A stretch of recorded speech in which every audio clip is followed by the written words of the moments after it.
Okay, I've given this some thought. What I'm going to do is load my game before I drop off the evidence. And what I'm thinking I need to do is I might need to take this to court to try and get a warrant. We look again at the photograph of Jesse and Michael Baines. Jesse and Michael. Ooh! 522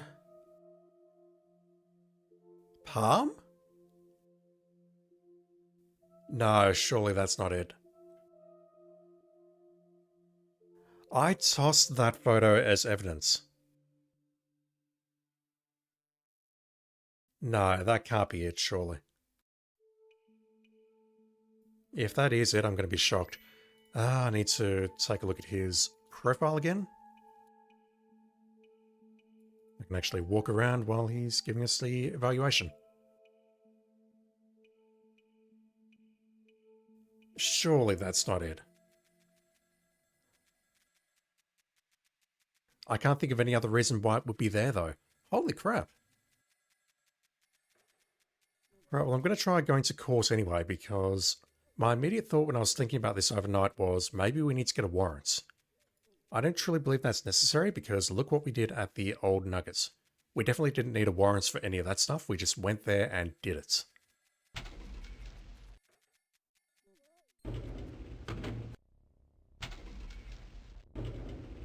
I'm going to drive past there anyway to see, but 522 Palm. That doesn't say east or west, but I assume it is east.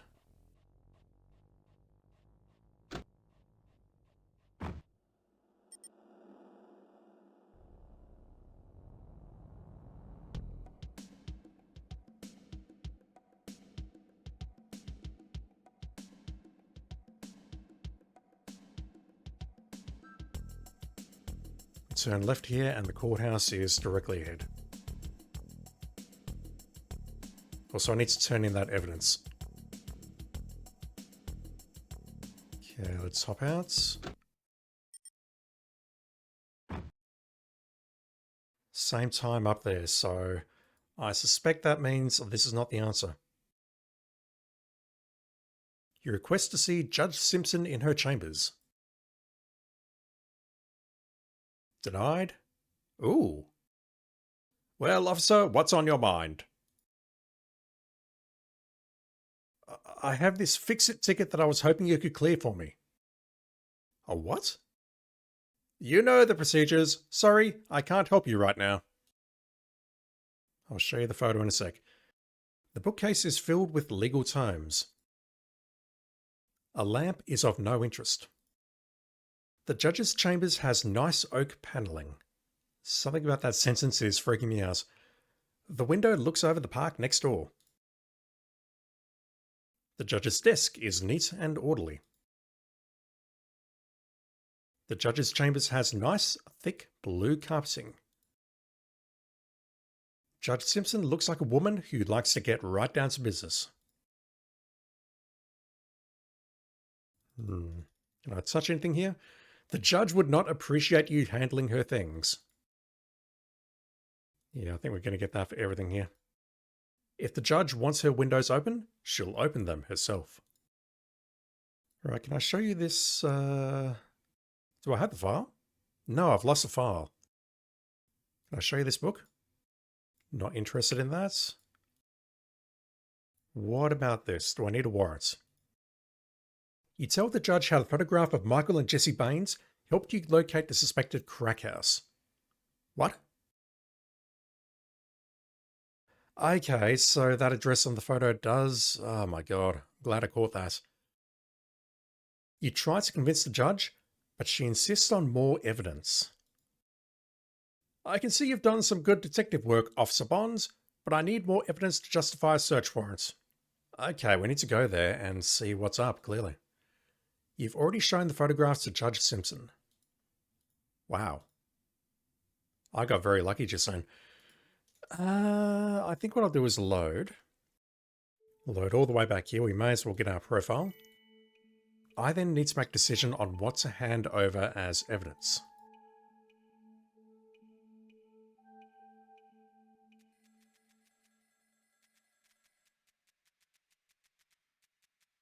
The photograph of Michael and Jesse was secure as evidence, I believe. Sonny, you can do it. Problem is I can't move my cursor closer to the left of the screen because it'll go out of bounds. There was one other item that was marked as secure as evidence, and I don't remember what it is.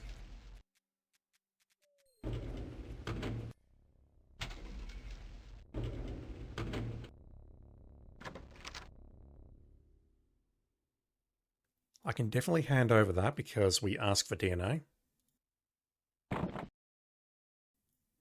Same case number 199145. I've got a horrible feeling maybe that's not correct. Maybe we need to put it against Marie's case. Or maybe it doesn't matter. What else did I hand over? I can give them the ring and the book. And the photo.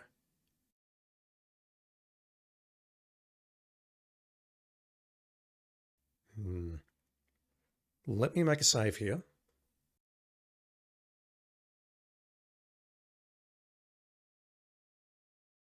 Wrong slot.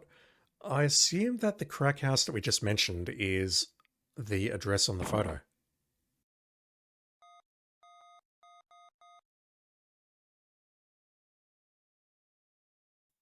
The ring is secure as evidence.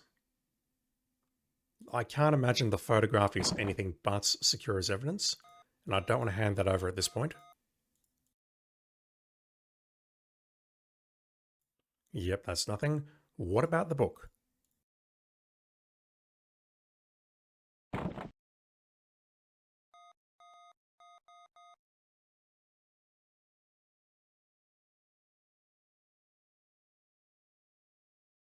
It's all secure as evidence. The only thing that has a special phrase attached to it is the blood scraping and hair, which we asked for a DNA sample.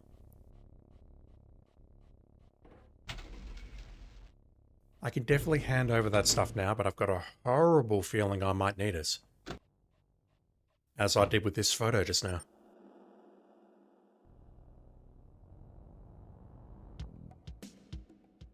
.522 Palm. I can see the map in a tiny little OBS window on the other screen. I can't actually read the street names. Is Palm up here or is it at the bottom?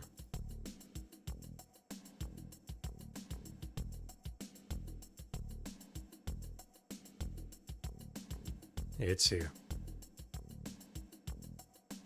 Okay, so if I turn left here, I believe 6th is the middle.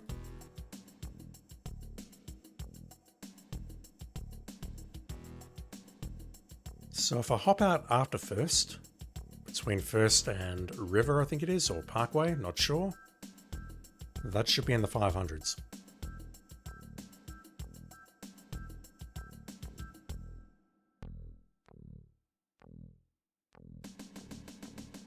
Might have gone past it.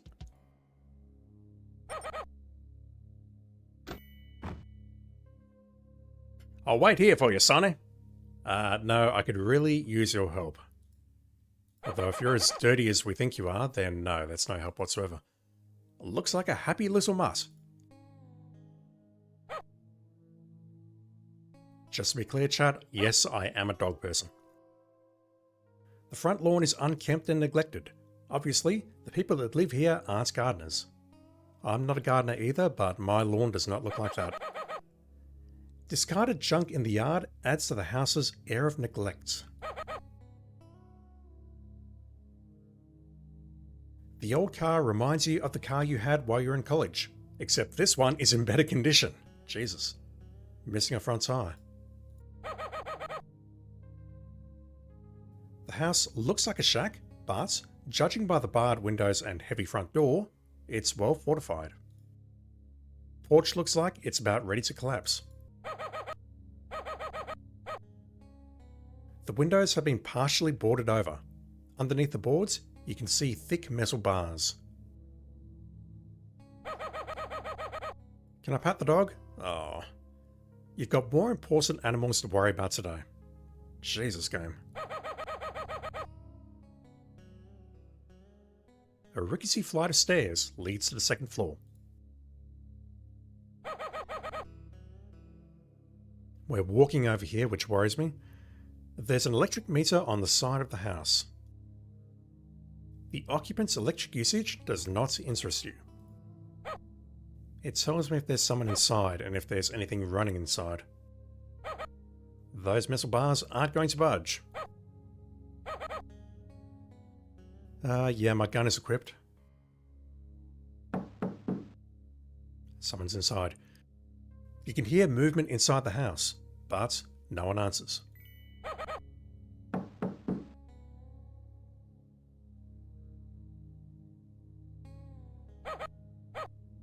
I'm trying to identify myself as a police officer.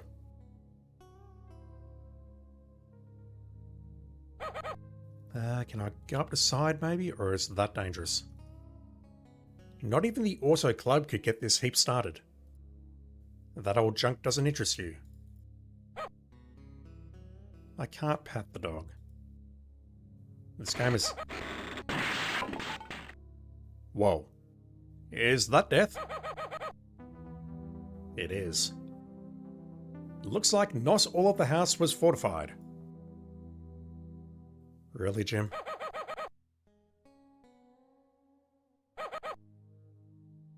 I guess there's no way to safely climb this. Carpentry never was your strong point. Me neither. Okay.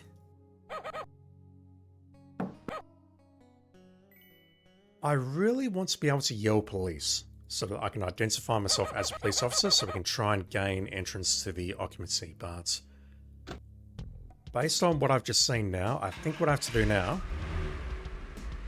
is have a chat to the judge.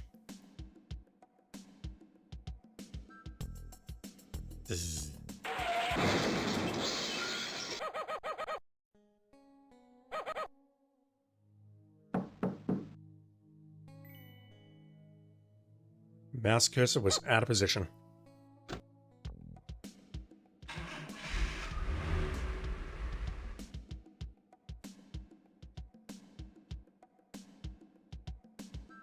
There we go. I stopped at a stop sign. Are you proud of me?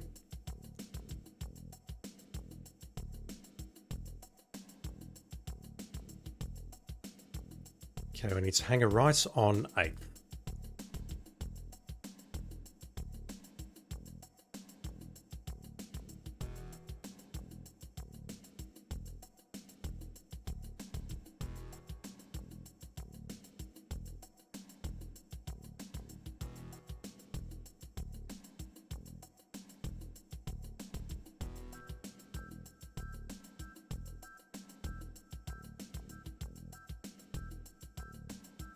Coroner, and then the courthouse.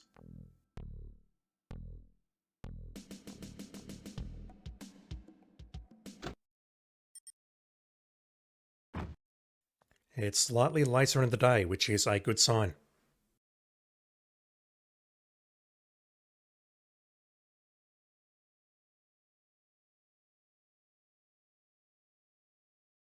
Alright, so let me show you this photo again. Same thing. Suspected crack house. She insists on more evidence. How do we obtain more evidence at this point? Oh, do I have to take a photo? Your Honor, I need to obtain a search warrant. Well then, how about I just write one up for you? Come on, officer. You know the rules. I need some evidence before I can issue you a warrant.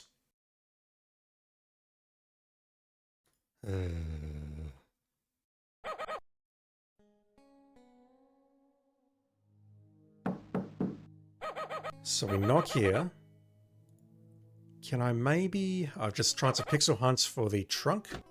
No.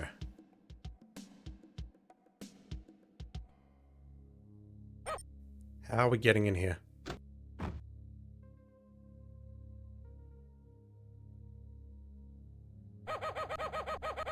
I'm trying to pixel hunt in the bottom left corner to try and grab this stuff out of the kit. I don't think I can do it from here. My immediate thought is let's take a photo of the house. What other evidence do we have? Oh, we've got the cult book and shit, don't we? We've also got that. Alright, so I'll meet you back at the courthouse again, because maybe what I need to do is I need to hand over some of this other stuff. And if I've booked it as evidence, then... Jesus, that's a problem. I'll meet you back at the courthouse. Okay, back again.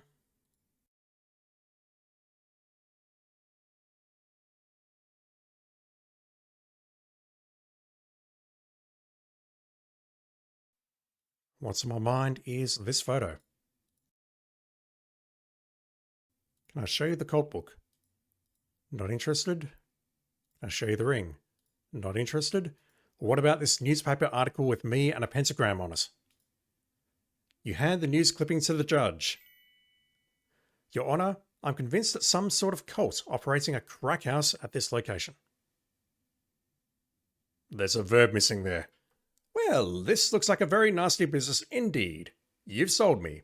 I'll sign the warrants.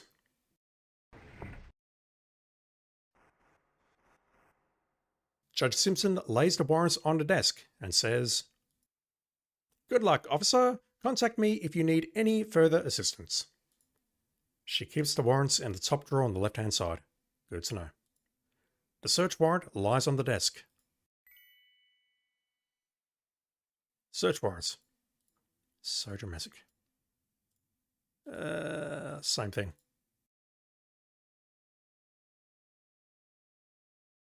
I might need to take a very quick look at the manual because the manual definitely spoke about gaining entrance to a property.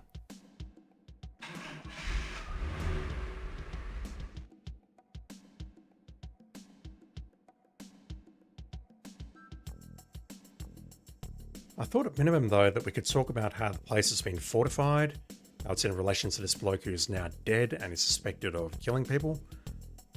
Surely there was some stuff there that we could have said to maybe convince her without needing to show the clipping of us and a pentagram. I mean, for all she knows, Sonny could have fabricated that.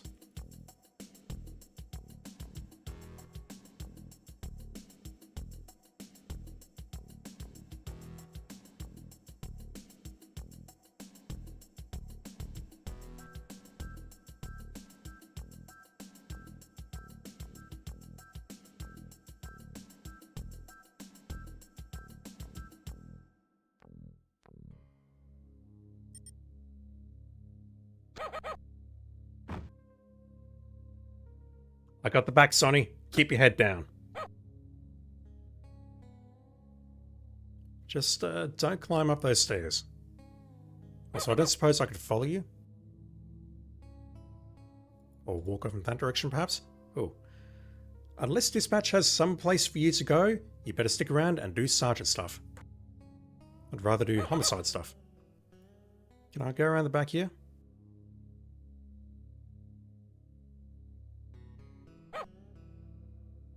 Of course not. Pat Morales is off making a phone call somewhere, very clearly. Okay, we are back with the search warrants. Obviously, there is somebody home. You'll have to find some other way to serve that search warrants.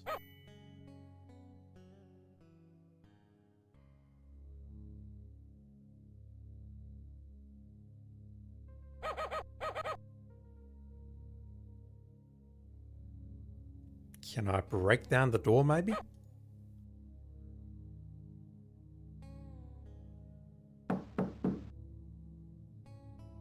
I'm going to need help breaking that door down, though.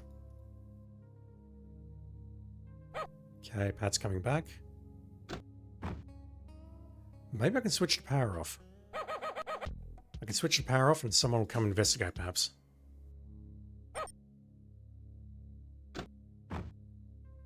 She's going out the back again.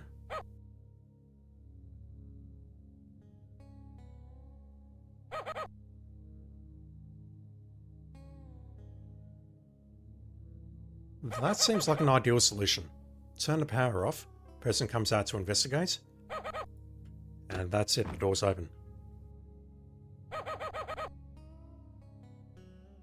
Can I call dispatch from here? No.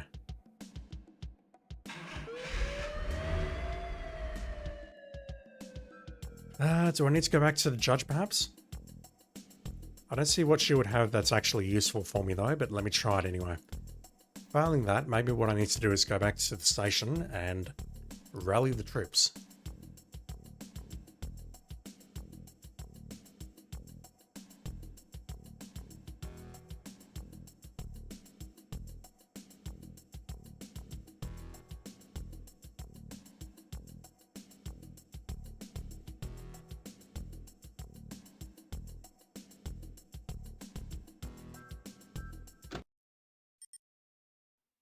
Yeah, we're in a hurry today.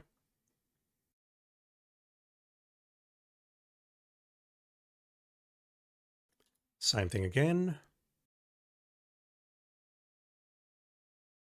Judge Simpson looks up as you come into her chambers. I see you're back. Did you have a problem with the warrants? No, not the warrants. Just gaining entry. The place is fortified. There's only one way to get into that house. I'm requesting a special order to use the department's RAM units. The judge studies you closely, then says, I see. All right, officer. I trust your judgments. Just make sure you have plenty of backup. I don't even know how to ask for backup.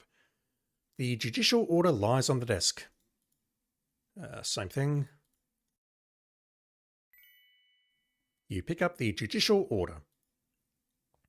Okay, let me take a look at the manual. What is mentioned here? Here we go. Obtaining entry into private property. We're not in pursuit. Other situations requesting admission, an officer may present himself at a legitimate entrance to the private property and ask for admittance. The officer must identify himself and his purpose. I tried that, but it didn't work. Forcible entry into dwellings, locked or fortified building. Specific departmental tools may be required to gain entry. Available tools include handheld power ram or a motorized converted military armored ram. Jesus. Used to violate heavy reinforced steel entrances. Violate. Something about that sounds very wrong. Alright, let's switch back.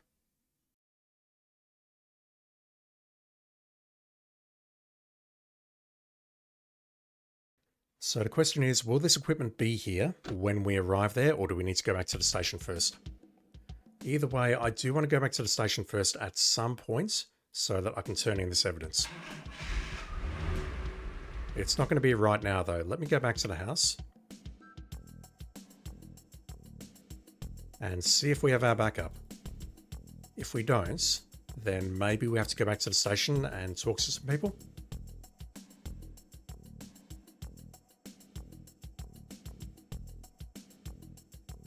Right now, though, I feel we should be able to use the radio here and call for backup and call for the militarized units.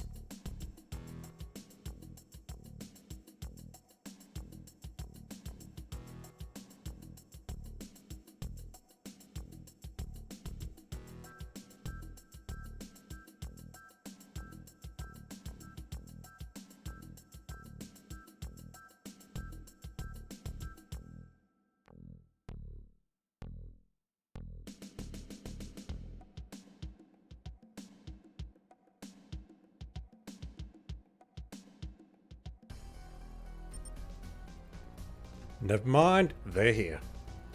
Thanks to Judge Simpson, the ram is in place and ready to go. I got the back, Sonny. Keep your head down. So does everyone else. That ram.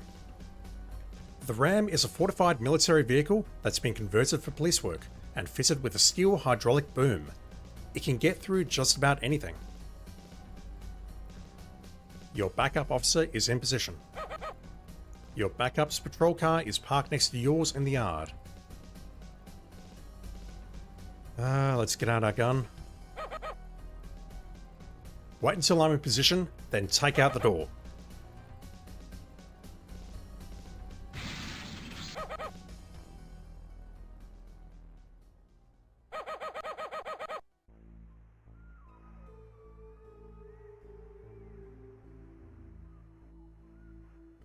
The cursor is a crosshair.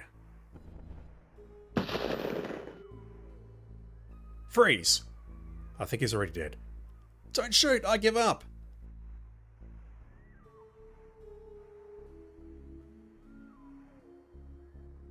Don't you move an inch, buddy.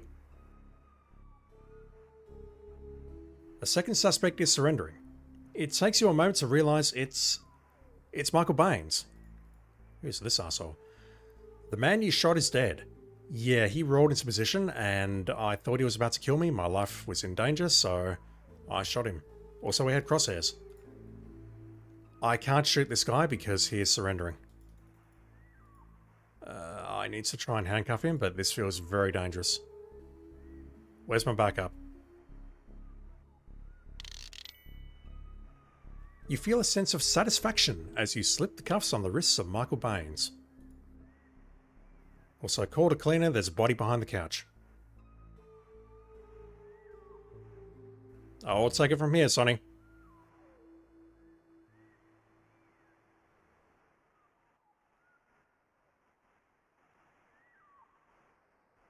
There is nothing of interest on him. We haven't even looked at him. Alright, let's take a look around. That escalated very, very quickly. Holy shit. You're in the alleged crack house. The walls are cracked and peeling. There are bars on the windows. She's from December, if you remember correctly. Sonny? Can't fucking say that. You don't have time for that now. A large fireplace dominates the room. Newspapers are scattered around the floor. The old couch has a few cushions in it. The ruined steel door lies useless on the floor. Can I just walk out of here? Surely not. Actually, let me make a save.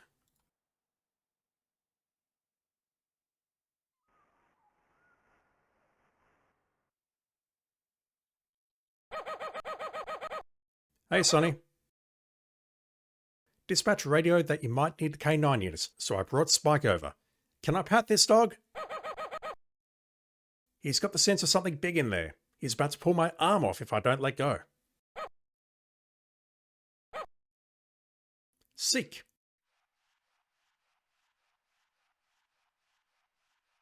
Yeah, I didn't search the place. Whatever he's found, I wonder if we can find it ourselves. Officer Parks is with the K9 unit. I wonder what Spike's all upset about. I'd love to pat the dog.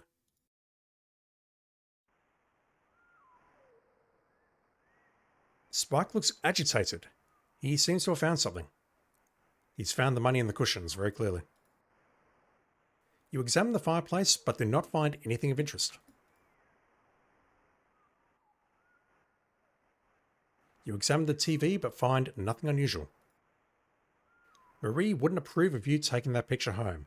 She also wouldn't approve of us knowing that it's December. Okay, there's nothing over here. I'm surprised I can't search this body. Yeah, there's going to be something in the cushions, very clearly. There's nothing under that cushion. You look underneath the filthy cushion and find a remote control.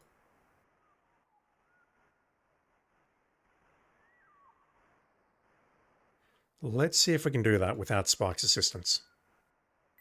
Yep. TV remote control.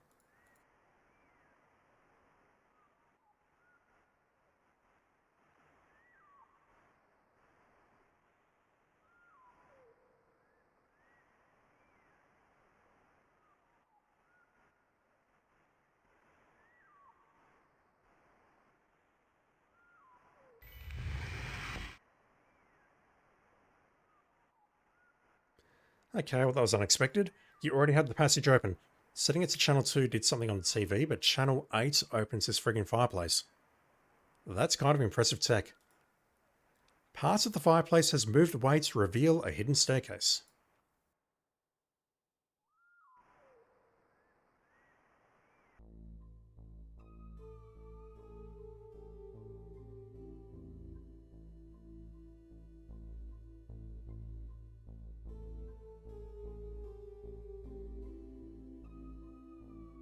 Where is my backup?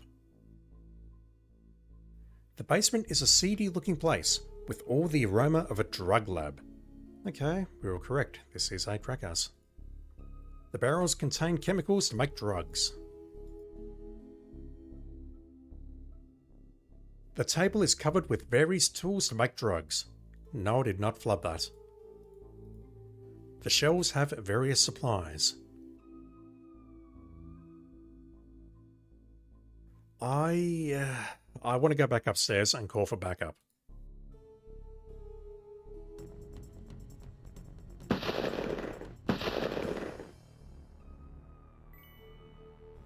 You shot him! Hold on while I check his vital signs. Who the hell was that? She's gonna pick up that gun, isn't she? Yep. I'd like to say it was fun, Bonds, but you've been a real pain in my ass, you male pig.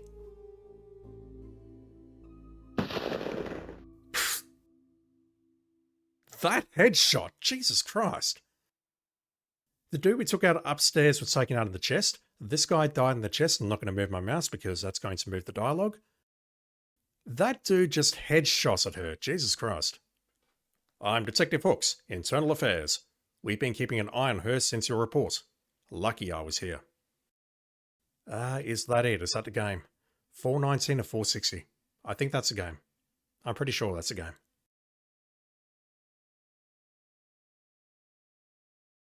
Congratulations! You've not only solved your murder case, but you've also found and incapacitated a dangerous cult that was processing crack. Now all that's left is to fight the paperwork. You almost welcome the routine of it all. There is such a thing as too much excitement. That's it. That's the game. Can we talk about how our partner just got headshotted?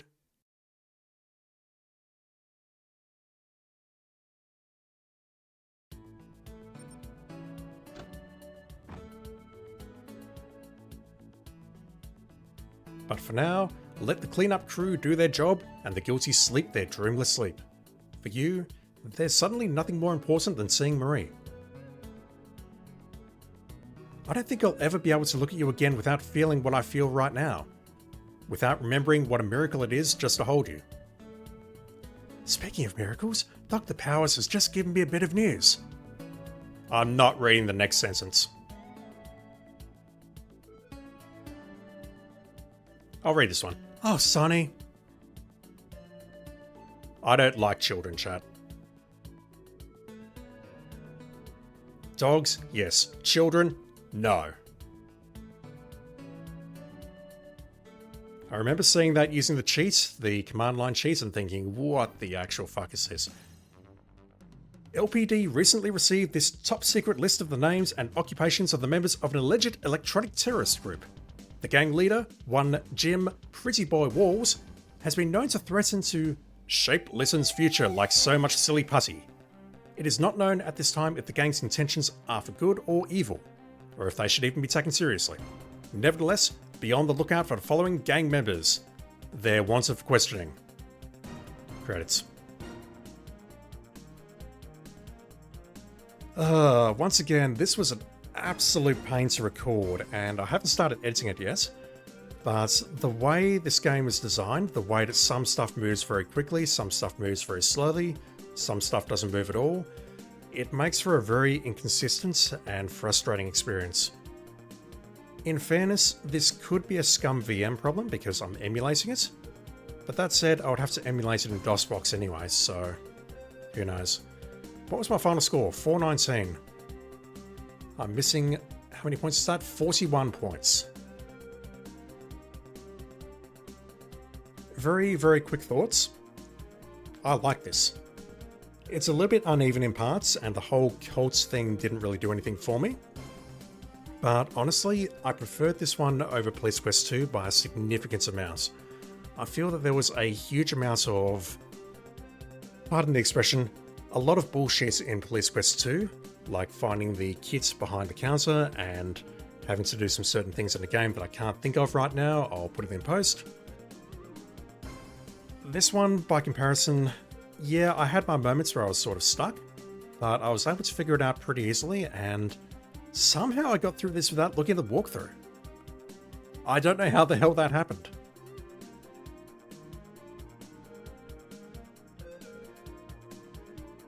Alright, so I'll let the credits play out here, and what I'll do is I'll edit this in post, then I'll look up a walkthrough and do a quick post-game playthrough of the remaining 41 points. I don't know whether it's going to be a full playthrough or not, or whether I just do my normal 5 minutes of waffle and here's where the points are, and so on and so forth. Alright, I will see you then. Oh, what the hell, Spike?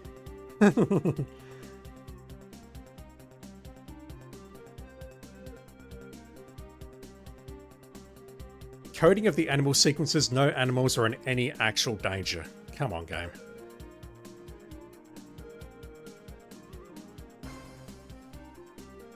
We hope it's been as entertaining as you have. No, I'm not entertaining.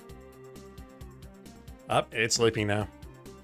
Alright, I'll be back shortly.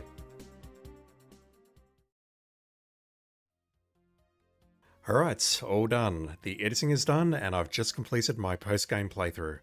Firstly, and most importantly, I apologise for some of the audio issues that were coming up on videos 5 through to 8. I didn't edit all of them out, but what was happening is that when the clock appeared up in the top left there, sometimes we get a weird crackle rather than the normal sound effect. The recording is good, everything's fine, there's no weird splices, there's no weird cuts, but for whatever reason, Resolve just doesn't like that. My best guess at this point is that it's because I'm trying to import a 60 FPS recording into a 30 FPS timeline, and the sound effect is so short that it's getting confused. That is just a guess though. If anyone has any ideas why that might be happening, please let me know because it's doing my head in. Anyway, 41 points missing. Let's talk through them. The walkthrough that I looked at suggested that there was a bug where we could only get 450 points, but I didn't find that that was the case. I think on this particular version of the game, they fixed it. Specifically, we got 10 points for giving the locket to Marie here. The walkthrough suggests that we don't get those 10 points, but I totally did, so I did get the full 460 points in the end. On day 1, there are 17 points that I missed. The first 5 points, this is actually quite clever, and I didn't realise it at all on my initial playthrough. What we're doing as we're cruising the streets here, as we see this car blow past us, is we can actually inspect the car using the eye icon. And as we can see, it's a black Dodge with exempt plate of 12896. I've never actually seen what exempt plate means, but if we run that through the computer here, we can see exactly what it is. And just quietly, while we're doing this, I definitely want to talk about that time that I SMS'd while driving, how dangerous that was, and this is probably a good argument to have a second person in the car doing this for us, but you know. This tells us that the registration is exempt and that it belongs to CO of Jackson, whatever that means, Sheriff Departments. That tells us that this is a police car. So instead of pulling this dude over, we brake, and we get rewarded for wisely deciding not to pull over the Allied agents. That is worth 5 points out of 17. There are 7 points related to this drunk arsehole that we pulled over. What we can do straight after he pukes is we can search him. I thought I tried this, but apparently I missed it. And I think what went wrong is that I spoke to him immediately after he vomited, and that then put him into his, okay, I'm under arrest pose. At that point, I put the handcuffs on him, and the opportunity was lost to search him. That's the exact opposite of what happened with Brian Forbes, where we had to handcuff him and then search him, but I digress. Searching him like this gives us 5 points. Once we've taken him to the police station and he's won his prize, we need to lock him up. And what I did on the main playthrough, as you can see here, is I clicked on the door, and the jailer Smith told me that he should empty his pockets first. And at that point, he walked over to the drawer, emptied his pockets, and then we booked him under a particular code. But it turns out what we can do, and I'm not fond of this, is that instead of clicking on the door, we can click on the drawer instead, and Sonny will immediately command him to empty his pockets. That action is worth 2 points. If we do it the other way around, we basically miss out on 2 points. The final 5 points relate to something that we can do at Oak Tree Mall, and I don't like this one at all because of how time sensitive it is. On the main playthrough, I could have sworn that this all happened extremely quickly. The box disappeared and then we were off to hospital. Bam. Done. But if we click through this box here, we get about 5 seconds to react, and you've got your standard options, your eye icon, your hand icon, and so on and so forth. What we can do is we can look at the chain in Marie's hand, and we can also grab it. If you recall, that is a chain that the doctor gives to us later on, but we can take it for ourselves right now. And if we do, that is worth 5 points. Again, I'm not a huge fan of that one, simply because if we don't grab it now, we'll get it later, and we don't get points for it at that time. Not a massive fan of that, to be honest, but it's not a deal breaker. So that is 17 points that we're missing on day 1 here. 5 with this chain, 7 with the drunk dude, and 5 with the undercover agent. Also, in case you're wondering, I tried booking Ruiz under 1739. It didn't work. I don't know what the hell was wrong with it, and I don't particularly care to edit that in, so I'm not going to. On day 2, fortunately this one is much easier to summarize. There are 5 points that I missed, and we can find them right at the very start. As we arrive at our office and speak to Earl here, he says about an article in the newspaper helping another department find a witness. Now, in the live recording, I actually flubbed that line and I had to rush the read of that. So I didn't pick it up, and that one is a little bit more rubbery than what he says afterwards about plotting the crimes, which is blatant. But this here is our cue to ring the reporter from last night. We're going to pick up the phone, dial 555-0707, and we'll get a response. I don't believe this is the same person that we saw last night. Listen, Daily News, may I help you? You identify yourself, describe Marie's attack, and request help from the paper in locating a witness. Yes, sir, officer. We'll get that in the very next edition, and good luck, sir. I'm not doing any voices for the postgame. That is not happening. Those are the only 5 points that I missed on day 2. Day 3 is a massive problem to summarize. I'm missing 11 points, and the problem with this one is that it is all dependent on what we did on the previous day by calling the reporter. We don't just miss out on a couple of things here, we get an entire new scene based on our actions. So as we arrive at homicide, we read our inbox. Bonds, a Carla Reed called for you, said she saw the newspaper article about Marie. Better get on over there, I think she may have something for you. Strange address though, 325 South 2nd Street, that's the old industrial park. So yeah, with that address, we actually need to drive there ourselves, and we get a little bit of dialogue in the car. This Carla Reed lives on 325 South 2nd, that's not a residential area, this better not be someone's idea of a joke. Morales says 325 South 2nd, that's just a bunch of old abandoned warehouses. And it totally is, we saw it in the main playthrough, but we see a slightly different perspective here. We see Carla sleeping under those newspapers, and we see a rusty shopping cart loaded with junk. We need to talk to Carla to wake her up and get her to the station. What? Who's that? What do you want? We need to identify ourselves here. I didn't try talking to her a second time, I was basically just following a walkthrough at this point. Ma'am, I'm Detective Sonny Bonds of the Lisson Police Department. You called and said you saw something at the Oak Tree Mall last night. I'd like you to come downtown with me and help us out. Maybe give us a description. And had I seen that last line, I reckon I would have taken a lot less time to figure out just what the hell I needed to do after speaking to her. It took me a very long time to figure out, we can create an identikit. She says, I'd love to go riding in one of them real-life squad cars. Okay, just help me put my stuff in the car. And that's not something we can do. Ma'am, I'm sorry, but there's not enough room in the trunk for your cart. You'll have to leave it here. And she refuses to go. What? Leave my stuff? Oh no, I can't very well just up and leave my stuff. And the game specifically refers to her as a bag lady here. You tried to convince the bag lady to go with you, but she's adamant.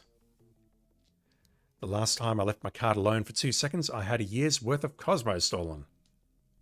I should know what that is, but I don't. The solution here, which doesn't really make a lot of sense in my opinion, is to handcuff the cart to that pipe over there. All we do is we just use the handcuffs on the cart, and Sonny drags it over to that pipe. You decide to soothe the old gal by securing her cart with your handcuffs. That's a ticket, Sonny boy, let's go. And yeah, that solves the problem of the cart not being taken anywhere. But I don't see how that secures the contents of the cart. Someone could just walk up and grab her stuff unless the stuff in there is very, very heavy or whatever. At this point, sequence of events plays out exactly the same. So to summarize the points that I missed, picking up the memo was 1 point, showing her my badge was 3 points, and then cuffing the cart to the pipe was 5 points. That is a total of 9 points that were missed here, simply because I didn't make the call and she rocked up of her own accord. Finally, once we're done with her, we'll return her here automatically. She won't say thanks for the sandwich this time. She'll mention something about the cars. Well, bless your heart, my card is still safe. And then she'll walk off. I don't know what happens if we leave the cuffs here, or if it's even possible, but at this point we can go over here and retrieve our cuffs, and that is worth 2 points. And that there are the 11 points that we were missing on day 3.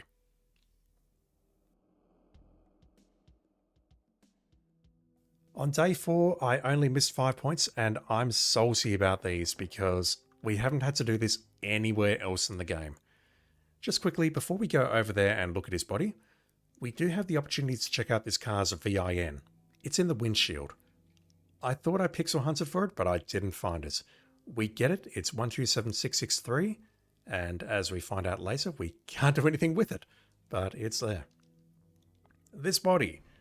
We found the evidence under the fingernails, we found the license in his pants, and we also found the pentagram. The pentagram is worth 5 points if you use your notebook on it.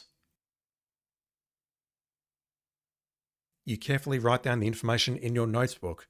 That is worth 5 points, and there is sort of a clue as we're speaking to the coroner that we gave him the information in the notebook, but honestly, nah. That one doesn't pass a smell test. So to summarize, we missed 17 on day 1, 5 on day 2, that's 22. We missed 11 on day 3, so that's 33, and we missed 5 right here, right now, so that's 38. The remaining 3 points are on day 5, and I am salty as hell about these as well, because this is something that you look at once, and then you never ever look at again. It's the bulletin board in the homicide office. Just going to go speak to Hank here so we can discuss drawing pentagrams. But once I'm done there, I'm going to look at the bulletin board, and instead of the generic message that we get, or the Easter egg message with the programmers' names that I found on day 1, we get this instead. The memo advises of a mandatory attendance of all female officers for physical performance testing at the beginning of shift tomorrow. That is worth 3 points. I don't know whether I'm being irrationally salty about it, but that one does actually tick me off a bit. I guess to try and contextualize why it's there, maybe it's saying that Morales is going to be busy tomorrow morning, so you've got some time to snoop around. Maybe. I don't know. But anyway, those are the 41 points that I missed, and armed with those 41 points, I can now proceed through the rest of the game. Watch Morales get headshotted again like this. God, that's so satisfying. And we are at 460 points out of 460. And yeah, there's probably other stuff that I've missed, but I'm happy to say that I've seen everything that I want to see in Police Quest 3.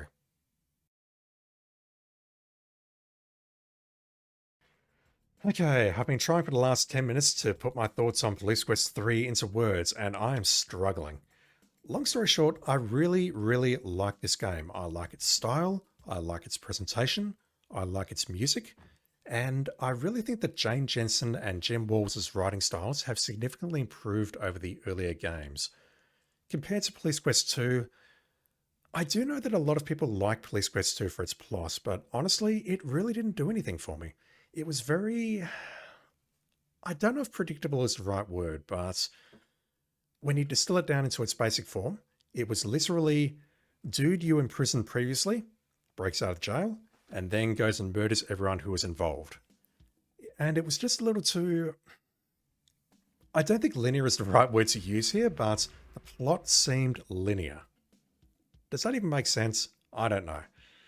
But something about that game just did not work for me plot-wise. There was definitely that element of dread when we went to Marie's house and had been ransacked and we realized, oh shit, she's been kidnapped. But honestly, I feel this game did it better. We saw her getting stabbed in a cutscene, and we had to deal with the immediate consequences of that by going to the hospital every day just to make sure that she's still alive. And I feel I was able to connect with that much, much better than what was done in Police Quest 2. And then you got Police Quest 1, which... I said it at the time, that game is goofy. There's a whole bunch of unnecessary goofy stuff there which should not be there, and I feel with this game their writing styles have significantly improved. The cult thing, admittedly, didn't do it for me, but everything else I think was very well done, and I can honestly say that I enjoyed the hell out of this one. Really. But we need to talk about Sonny's behaviour, and we need to talk about Police Quest as a whole, because this game is so far removed from the first game, I don't know where to start. I'll try and keep this brief, but you saw that I was trying to do the right thing during this playthrough. We arrested 2 people on day 1. I didn't search one of them, and I got away with it, although I found the searching in the post-game, but for those 2 people, I couldn't read them their rights. For the first dude that I arrested, I tossed his keys into the river. For the dudes at the end of the game, I shot first and then didn't even bother asking questions. When we went into that crack house at the end, we went in alone. We were the only person to go through that doorframe, enter the house, and do the shooting. We had no backup. The backup was outside, waiting behind an oil drum. This... I don't get it. Especially when we have scenes like getting run over for approaching a car on the wrong side. It's like the game wants us to follow procedure, and Jim says so right at the very start, but then the solution to some of the problems presented in these games is possibly to break the law or do naughty things or do things outside of police procedure. And I get it, because if you're watching a TV show which was all about police procedure, watching someone go through the motions and then getting dinged because they did something wrong, no one in their right mind would watch that. You would much rather watch something that was presented as it was in Police Quest 3 right now. But that's one of the things that video games can do. You and me as players are choosing to engage with the game on its own terms. And if we're playing, and God forbid, enjoying a game about following police procedures, being a good police officer, trying to uphold standards, why are we doing stuff like this? The developers of this are well within their rights, it's their product, to do whatever the hell they like with it. But it's just so weird that it started out as one thing and it has degenerated into this. And I can't disguise this. This is exactly what I was worried about when I spoke at the very beginning of the very first video. That police work here is being glamorized. We didn't get much of that during Police Quest 2, if any, and I don't think we got any of it during Police Quest 1 apart from that ending scene. But this here, I can't agree with some of the stuff that this game was doing. I just can't. And yet I enjoy the hell out of it. What does that make me? I'd say it makes me a complete piece of shit, but I was always that, so yeah. I'm just going to need to try and reconcile that fact over the next couple of weeks. Alright, so that is what I thought on Police Quest 3. Can you make any sense of that? Because I sure as hell can't. Next up is Police Quest 4, Open Season, and this will be the last game that I play in the series. I have done a little bit of research on SWAT, and honestly, I'm not interested. If I ever play that game one day, that'll be in its own playlist. For now, let's just close this playthrough by saying I really enjoyed it. I'm worried about Police Quest 4 now after playing this, and I will see you there.